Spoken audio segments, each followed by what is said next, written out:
Programang ito ay rated SPG. Striktong patnubay at gabay ng magulang ang kailangan. Maaaring may masiselang tema, lengguwahe, karahasan, sexual, horror o droga na hindi angkop sa mga bata.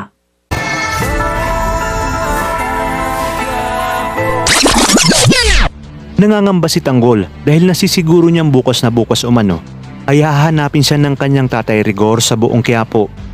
Kaya naman sinabi ni Enteng na kinakailangan magdoble ingat sila dahil muntik na silang masukol ng kanyang tatay Rigor. Sa kabila ng nagawa ni Tanggol kay Kidlat ay dalangin niya pa rin na huwag itong madali at mapuruhan dahil paniguradong makukulong siya pag nagkataon.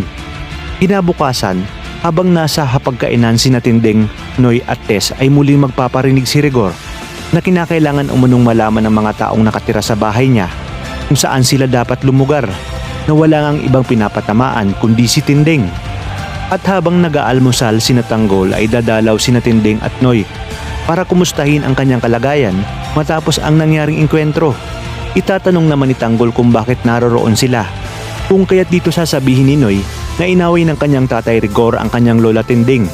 Habang sa bahay naman ni Mokang ay patuloy pa rin ang pangdidiin ni Edwin kay Tanggol dahil nga daw sa nangyaring riot. Ayon pa kay Edwin na dapat kay Tanggol ay pinapaalis na sa Quiapo dahil hanggat may Tanggol ay may gulo. Ngunit iginit naman ni Mokang na hindi naman umano si Tanggol ang nagsimula ng gulo, kaya't huwag nitong ibuntong lahat ng sisi kay Tanggol.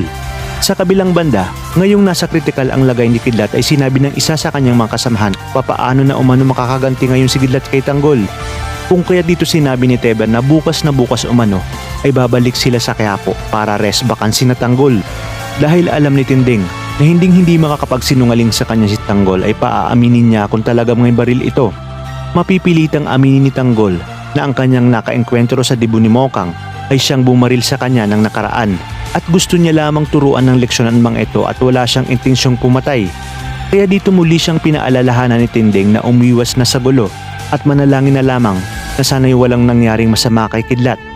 Ngunit paano pa kaya makakagalaw ng maayos si Tanggol ngayong sigurado siyang wanted na siya sa kanyang tatay Rigor at panigurado umano siyang re-resback kaagad ang mga batang tondo.